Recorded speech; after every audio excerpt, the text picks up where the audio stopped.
오늘도 레위기 말씀으로 우리 주님 말씀 묵상하도록 하겠습니다.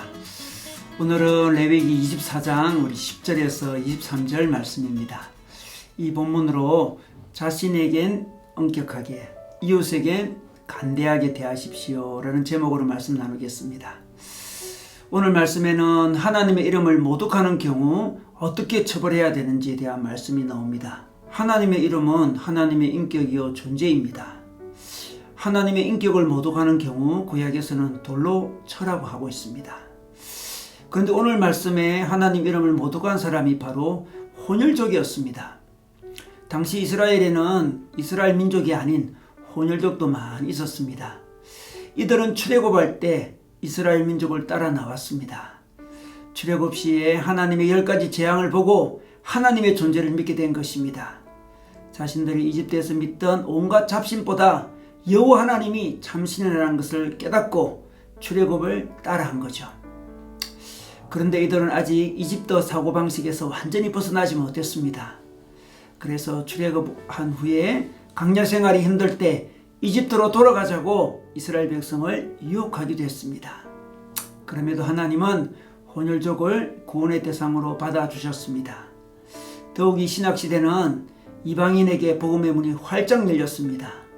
사실 우리 민족도 이스라엘과 멀리 떨어져 있는 복음이 전달되는데 거의 2000년 정도가 걸린 이방민족입니다. 그럼에도 하나님은 우리 민족을 사랑해 주셨습니다. 그런데 이렇게 사랑을 받던 이방민족, 혼혈족이 하나님의 이름을 모독한 일이 발생했습니다. 사실 이스라엘 백성이 하나님의 이름을 모독하는 경우는 거의 발생하지 않았습니다. 구약에서는 부모를 저주하는 자도 반드시 돌로 치라고 했습니다. 하물며 하나님을 모독하는 경우는 당연히 사형에 처하게 됩니다. 그런데 혼혈족이 오늘 하나님의 이름을 모독한 것입니다. 그런데 그들에 대한 처벌은 이스라엘 백성들과 별 다르지 않았습니다. 돌로 치라고 했습니다. 이스라엘 백성이나 혼혈족이나 동일하게 적용되었던 것입니다.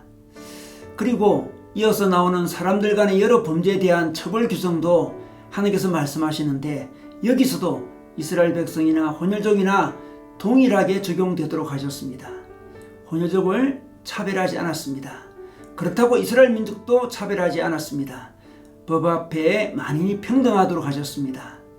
그래서 다수가 소수를 차별해서도 안 되고 소수가 또한 다수를 차별해서도 안 되는 것입니다. 다수가 정의가 아니듯이 소수도 정의가 아닌 것입니다. 법 앞에 평등해야 됩니다. 우리는 다수의 편도 아니고 소수의 편도 아닙니다. 하나님의 말씀대로 살아야 됩니다. 물론 사회적인 약자는 우리가 우선적으로 돌봐야 됩니다. 그러나 소수가 반드시 약자가 아닌 것입니다. 오히려 소수가 더 경건해야 됩니다. 여호와 하나님을 믿는 신앙의 문화보다 이집트 문화에 더 익숙한 이 소수들은 사실 더욱더 경건에 힘써야 되는 것이죠. 우리 중에도 여러 가지 환경으로 인해서 기독교 문화에서 자라난 형제자매들보다 상대적으로 연약한 부분이 있는 사람들이 있습니다. 이들은 쉽게 넘어지는 죄가 있을 수 있습니다. 어떤 세속적인 문화에 더 익숙한 경우가 많이 있습니다. 이때 자신의 연약한 부분이 신앙에 걸림돌이지 않도록 더더욱 노력해야 됩니다. 어떤 사람은 돈에 특별히 약하고, 어떤 사람은 이성에 특별히 약하고, 어떤 사람은 분노에 약하고, 어떤 사람은 어떤 감정에 약하고, 어떤 사람은 좋지 않은 습관을 가질 때가 있습니다. 물론 이 모든 것들은 좋지 않은 문화, 좋지 않은 가정 배경, 여러 가지 이유가 있을 것입니다. 그러나 이것은 우리에게 어떤 변명거리가 되지 않고 우리는 약한 부분을 더더욱 잘 관리해야 되며 자신에게 더 엄격해야 됩니다.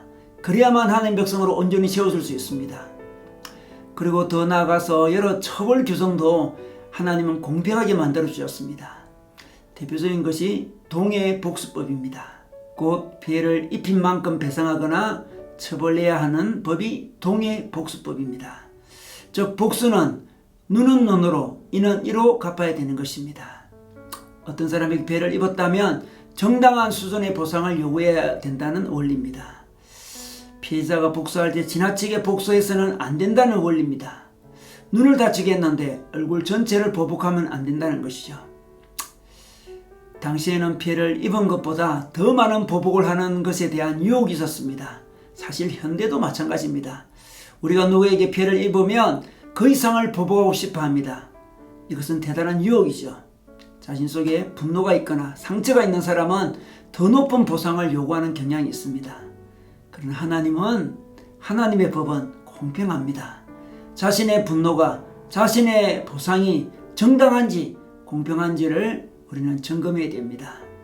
자신의 분노에 대해서도, 자신의 어떤 요구에 대해서도 우리는 엄격해야 됩니다. 그리고 더 나아가 신약시대에는 마태복음 38절부터 보면 또 눈은 눈으로 이는 이로 갚으라 하였다는 것을 너희가 들었으나 나는 너희에게 이르노니 악한 자를 대적하지 말고 누구든지 내 오른편 뺨을 치거든 왼뺨을 돌려대라, 이렇게 말씀하고 있습니다. 더 나아가서 내 원수를 사랑하라고 말씀하십니다. 이는 우리가 교통사고 등으로 정당한 배상을 받지 말라는 뜻이 아닙니다. 정당한 배상을 요구할 때가 있습니다. 오늘 말씀에서도 혼혈족이 하나님의 이름을 모독할 때 어떻게 해야 될지 하나님께 묻는 장면이 나옵니다.